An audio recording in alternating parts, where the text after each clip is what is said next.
गांव में तो सब जगह अकाल की परिस्थिति हो गई है। लगता नहीं कि अब इस गांव में ज्यादा दिन रुकना उचित होगा। काम के लिए बाहर गांव तो जाना ही पड़ेगा। भूषण काम की तलाश में दूसरे गांव की ओर निकल पड़ता है। चलते चलते वह विजयपुर गांव में आ जाता है। वहां उसका रहने का कोई ठिकाना नहीं था और उसके पास कोई काम भी नहीं था। चलते चलते वह एक अमीर किसान जगत सेठ के पास आ पहुंचता है। सेठ जी, मैं भूषण दूसरे गांव से आया हूँ। हमारे गांव में अकाल की परिस्थिति हो गई है। लोगों के खेत सूखे पड़े हैं। गांव में बूंद बूंद पानी के लिए लोग तरस रहे हैं। अगर मुझे आपके पास कुछ काम मिल जाएगा तो बहुत कृपा होगी बड़े भाई। अरे रे, लगता है तुम्हारी हालत बहुत खस्ता हो गई है। ठीक है, वैसे मेरे पास एक काम तो है, पर लगता नहीं कि तुम वो कर पाओगे। सेठ जी, आप चिंता ना करें। मुझे आप कोई भी काम दे सकते हैं। मैं वो काम पूरी मेहनत और ईमानदारी से करूँगा। अच्छा ठीक है भूषण, तो कान खोल कर सुन लो। मेरे पास 50 गायें और 50 भैंसे हैं। तुम्हें हर रोज इन जानवरों का गोबर निकालना होगा और रोज सुबह शाम उन्हें चारा पानी देना होगा। महीने के आखिर में तुम्हें इस काम के लिए 200 रुपए मिलेंगे। और हाँ, 2 वक्त का खाना भी हमारी तरफ से मुफ्त दिया जाएगा। बोलो, क्या तुम ये काम कर पाओगे? अरे बाप रे, 50 गाय और भैंसों को संभालना आसान काम नहीं है। पर अब मैं कुछ कर भी तो नहीं सकता, और ऊपर से सेठ जी 2 वक्त का खाना भी दे रहे हैं। ठीक है सेठ जी, मैं ये काम कर लूंगा, पर एक विनती है। हाँ बोलो भूषण, क्या बात है? सेठ जी, अगर आपको समस्या ना हो तो क्या मैं आपके गायों के साथ गौशाला में रह सकता हूँ? सेठ जी, मैं इस गांव में नया हूँ। मेरा रहने का कोई ठिकाना नहीं है। जग्गा सेठ थोड़ी देर तक सोचता है और भूषण को ऊपर से नीचे तक देखने के बाद उससे कहता है, ठीक है भूषण, तुम गौशाला में रह सकते हो। जी धन्यवाद सेठ जी। तब से भूषण गौशाला में रहकर अपना काम करने लगता है। वह रोज जल्दी उठकर गाय और भैंसों का गोबर निकालता, उन्हें चारा डालता और समय पर पानी भी पिलाता था। हर रोज भूषण अपना काम ईमानदारी और पूरी मेहनत से करता था।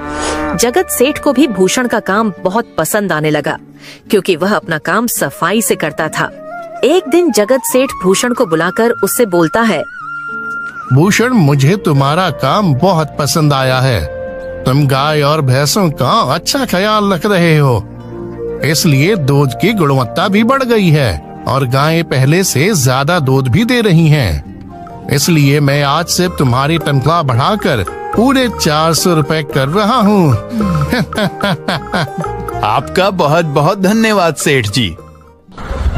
कुछ दिन ऐसे ही बीतने लगते हैं। भूषण जगत सेठ के पास बहुत मेहनत और ईमानदारी से काम करता है। धीरे धीरे भूषण के पास अच्छा खासा रुपया जमा हो जाता है, जिससे वह अपने लिए छोटा सा रहने लायक एक कुटिया बनवा लेता है। उस गौशाला में सोकर तो नाक से गोबर की गंध अभी भी नहीं जा रही। अब आखिरकार मुझे अपने घर में चैन से सोने को तो मिलेगा। तब से भूषण जगत सेठ के पास गौशाला में काम करने आता और 2 वक्त का खाना खाकर अपने घर सोने के लिए चला जाता था। कई साल ऐसे ही बीत जाते हैं। भूषण की मेहनत के कारण उसके पास अच्छा खासा रुपया जमा हो जाता है। एक दिन भूषण जगत सेठ से बोलता है, सेठ जी, आजकल गांव में चोरी की समस्या बहुत बढ़ गई है और मेरे पास कुछ रुपए भी जमा हैं जो मैंने अपने घर में रखे हुए हैं, पर मुझे उन पैसों की चोरी की चिंता हो रही है। आपको तो पता है कि मैं दिन भर आपके पास ही काम करता हूँ और सिर्फ रात में ही घर सोने जाता हूँ, इसलिए मुझे रोज उन पैसों की चोरी की चिंता सताती है। हाँ भूषण, तुम बात तो बिल्कुल सही कह रहे हो। आए दिन गांव में नए नए चोरी के किस्से सामने आ रहे हैं और दिन भर तो तुम्हारा घर खाली ही रहता है, तो चोरी होने की संभावना तो जरूर है। जगत सेठ थोड़ी देर सोचता है और फिर भूषण से कहता है, देखो भूषण, ऐसे समय में तो गांव में एक ही जगह है जहां पर तुम्हारा धन सुरक्षित रह सकता है, और वो है जमींदार का घर। क्या जमींदार का घर? हाँ भूषण, इस गांव के जमींदार बहुत ईमानदार और दयालु हैं। ऐसा मैंने कुछ लोगों से सुना है और उनके घर पर बहुत सारे पहरेदार भी हैं, तो चोरी होने की संभावना बहुत कम है। तुम अपने पैसे उनके पास रख सकते हो। अच्छा, ऐसा है क्या सेठ जी? ठीक है, फिर आज ही मैं जमींदार जी से मिलकर बात करता हूँ और उन्हें अपनी समस्या बताता हूँ। उस दिन भूषण जमींदार जी के घर उनसे बात करने जाता है। हे टूडको, कहाँ अंदर आए जा रहे हो? वहीं रुक जाओ। जी, मुझे जमींदार जी से मिलना है। मुझे उनसे कुछ काम है। क्या काम है तुमको उनसे? मुझे जरा बताओ। जी, मुझे कुछ पैसे रखवाने थे उनके पास, यही काम के लिए आया था मैं। अच्छा ठीक है, तुम अंदर जा सकते हो। नमस्ते जमींदार जी, मैं भूषण जगत सेठ के यहाँ काम करता हूँ। कुछ साल पहले ही मैं दूसरे गांव से यहाँ आया हूँ। अच्छा भूषण, बोलो तुम्हारा क्या काम है मेरे पास? जमींदार जी, मैं सालों से जगत सेठ के पास काम कर रहा हूँ और मैंने कुछ रुपए भी जमा कर लिए हैं, पर बात यह है कि गांव में चोरी की समस्या बहुत बढ़ गई है, तो मुझे अपने रुपए घर में रखने से डर लग रहा है। अच्छा, कितने रुपए जमा किए हैं तुमने? जमींदार जी, यही कोई 5 से 6 हजार रुपए होंगे मेरे पास। वाह, ये तो बड़ी रकम है। मैंने आपकी ईमानदारी के बारे में लोगों से बहुत सुना है, इसलिए मैं अपनी रकम आपके पास कुछ वक्त के लिए रखने आया हूँ। हाँ भूषण, तुमने बिल्कुल सही सुना है। तुम्हारी रकम मेरे पास पूरी तरह से सुरक्षित रहेगी। तुम अब चिंता ही छोड़ दो, मैं सब देख लूंगा। भूषण अपने पैसों की थैली जमींदार को दे देता है। ये पूरे 5,800 रुपए हैं, आप गिनकर देख लीजिए। गिनने की क्या जरूरत है? तुम तो जगत सेठ के आदमी हो, मुझे तुम पर पूरा विश्वास है। जमींदार जी, आपका बहुत बहुत धन्यवाद। अब मुझे चोरों का कोई डर नहीं है, क्योंकि मेरे पैसे सुरक्षित हाथों में हैं। अरे भूषण, कोई बात नहीं, धन्यवाद तो मुझे बोलना चाहिए, जो तुम मेरे पास आए अपने रुपए रखने के लिए। भूषण अपने पैसे जमींदार को देकर अपने घर चला जाता है। हाँ भूषण, तुम्हारे पैसे मेरे हाथों में ही अच्छे लगते हैं। ऐसे ही भूषण ईमानदारी और मेहनत से जगत सेठ के यहाँ काम कर रहा था। देखते ही देखते 2 साल ऐसे ही बीत जाते हैं। एक दिन भूषण सोचता है, अब बहुत साल हो गए जगत सेठ के यहाँ काम करते हुए। वैसे सेठ जी तो बहुत अच्छे इंसान हैं, पर सोच रहा हूँ कि खुद की जमीन लेकर उस पर मेहनत करूँ, तभी मैं बड़ा आदमी बन सकता हूँ। अब जो मेरे पास थोड़े कुछ पैसे हैं और जो जमींदार के पास कुछ पैसे संभालने के लिए दिए हैं, वो जमा करके थोड़ी जमीन खरीद लूंगा। आज ही जमींदार से मिलने जाता हूँ और अपने रुपए मांगता हूँ। ये सोचकर भूषण जमींदार जी के घर चला जाता है। जमींदार जी, मैं अपने रुपए वापस लेने आया हूँ। आपके पास मैंने 5,800 रुपए दिए थे संभालने के लिए। अरे भाई साहब, मैंने पहचाना नहीं आपको, वैसे कौन हो आप? अरे जमींदार जी, मैं भूषण हूँ। पिछले साल मैंने आपको पैसे संभालने के लिए दिए थे, याद आया कुछ? अरे भाई साहब, मेरे पास कितने सारे लोग आते जाते हैं पैसे रखने के लिए, और सभी के साथ मेरा अच्छा व्यवहार होता है। वैसे आपके पास कोई कागजात हैं क्या? क्योंकि मैं हर व्यक्ति से कागज पर ही व्यवहार करता हूँ। किसने कितने पैसे दिए, किसके कितने पैसे रखे हैं, सबका व्यवहार रहता है मेरे पास। जमींदार जी, ये आप क्या बात कर रहे हैं? आपकी ईमानदारी देखकर ही मैंने आपको पैसे दिए थे संभालने के लिए, और आप अब ऐसी बातें कर रहे हैं।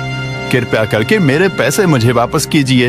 हाँ भूषण, मैं ईमानदारी से ही काम करता हूँ, इसलिए तो तुमसे मैं डॉक्यूमेंट्स मांग रहा हूँ। क्या तुम्हें पता नहीं, जब तुम किसी से पैसों का व्यवहार करते हो तो तुम्हें स्टाम्प पेपर पर लिख कर देना पड़ता है।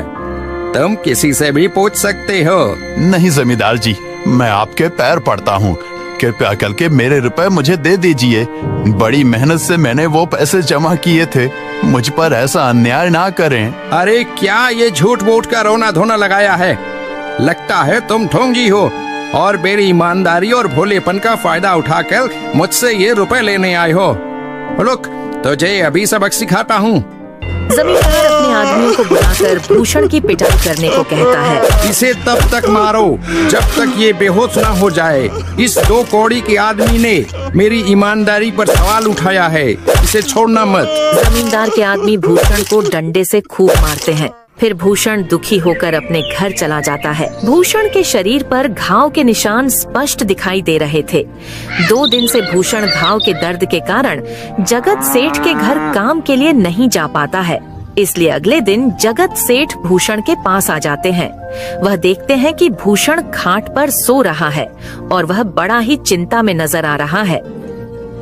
भूषण भाई, तुम 2 दिन काम पर नहीं आए, क्या हुआ भाई? तबीयत ठीक है ना तुम्हारी? कुछ समस्या है क्या? अरे सेठ जी, आप खुद यहाँ आए हो। आप खबर भिजवाते तो मैं खुद चला आता। अरे भूषण, कोई बात नहीं, तुम्हें देखकर लगता है तुम बीमार हो। क्या हुआ है तुम्हें? जगत सेठ, क्या बताऊं, जिस जमींदार के पास पिछले साल मैंने अपने पैसे संभालने को दिए थे, वो आज मुझे पैसे वापस नहीं करना चाहता। वो बहुत लालची इंसान है, वो लोगों को ठग रहा है। और जब मैंने बाद में गिड़गिड़ाना शुरू किया तो उसने डंडे से मार मार कर मेरी पिटाई करवा दी और मुझे वहां से धक्के मार कर निकाल दिया। अरे बाप रे, ये तो बड़ा ही गंभीर विषय है।